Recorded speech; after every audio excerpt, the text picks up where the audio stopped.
Class 10 के जो chapter 2 का एग्जाम्पल 3 है, क्वेश्चन में हमसे बोला गया है find the zeros of the polynomial x square minus 3 and verify the relationship between the zeros and the coefficients.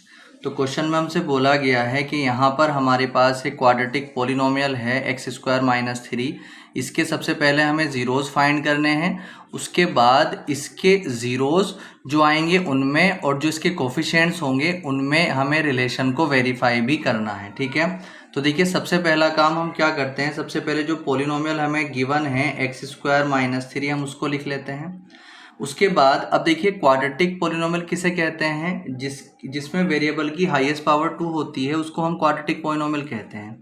अब क्वाड्रेटिक पोलिनोमियल जो है 3 टर्म्स में भी हो सकता है, 2 टर्म में भी हो सकता है। तो यहाँ पर अगर हम देखते हैं क्वाड्रेटिक पोलिनोमियल 2 टर्म्स में है।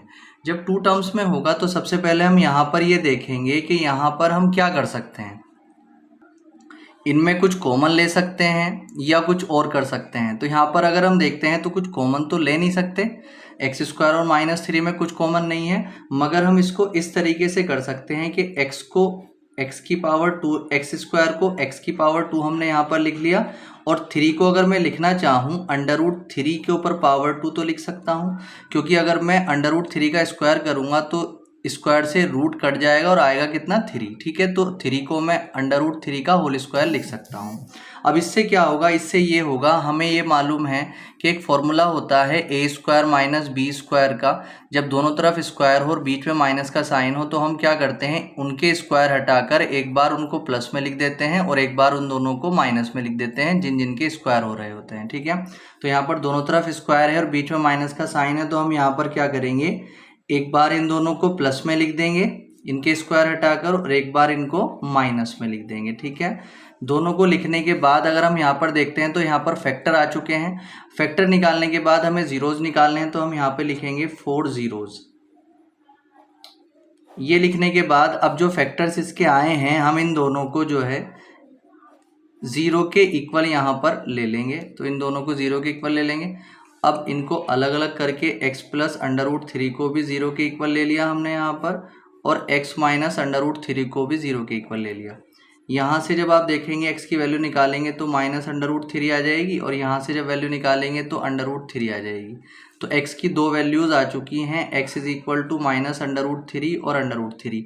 x की जो 2 वैल्यूज़ ये आती हैं यही क्या होते हैं, ज़ीरोज़ होते हैं। तो द ज़ीरोज़, जो ज़ीरोज़ हमें निकालने थे वो हमारे पास आ चुके हैं माइनस रूट 3 और अंडर रूट 3। ठीक है, अब देखिए आधा क्वेश्चन हो चुका है, हमें ज़ीरोज़ निकालने थे। उसके बाद अब हमें क्या करना है, जो इसके ज़ीरोज़ आए हैं उनमें और जो इसके कोफिशिएंट्स हैं उनमें जो है रिलेशन को वेरीफाई भी हमें करना है। ठीक है, तो देखिए क्या करेंगे अब आगे। अब जब हमें वेरिफिकेशन देना हो तो सबसे पहला काम हम क्या करते हैं, यहाँ पे लिख लेते हैं वेरिफिकेशन। वेरिफिकेशन लिखने के बाद अब सबसे पहले यहाँ पर जो इसका जो पोलिनोमियल दे रखा था वहाँ से अब हम कोफिशिएंट्स लिखेंगे। कोफिशिएंट्स किसे कहते हैं, ए बी और सी को कोफिशिएंट्स कहते हैं।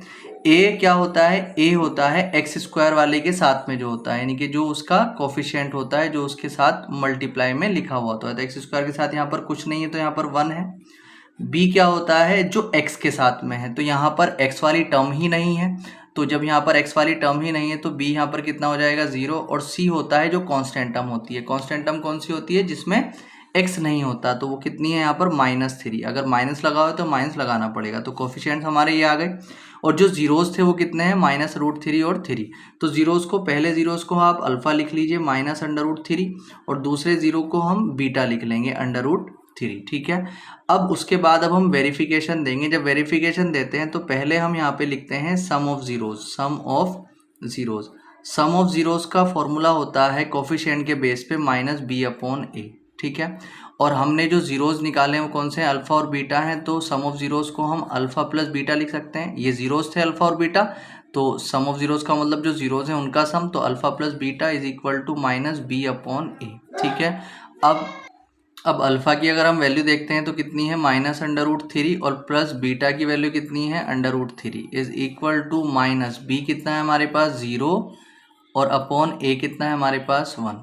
अब देखिए जब वही चीज़ माइनस की हो वही चीज़ प्लस की हो तो कट जाती है, क्या बचता है 0 इज इक्वल टू 0 को किसी भी चीज़ से डिवाइड करो 0 ही आता है, और 0 कभी माइनस और प्लस का नहीं होता, 0 ओनली 0 होता है। ठीक है, तो देखो जब हमने सम ऑफ जीरोज निकाला तो जो जीरोस के बेस पे आया वो भी वही आया, और कोफिशिएंट के बेस पे निकाला तो वो भी दोनों का आंसर सेम आया। ठीक है, अब सेकंड वाले में हम क्या करेंगे, सेकंड वाले में प्रोडक्ट ऑफ जीरोस निकालते हैं। प्रोडक्ट ऑफ जीरोस का मतलब होता है अल्फा इंटू बीटा, इसका फॉर्मूला होता है सी अपॉन ए। तो अल्फा कितना है हमारे पास -√3 और बीटा कितना है √3 इज इक्वल टू सी कितना है हमारे पास, सी है -3 और अपॉन में ए कितना है 1।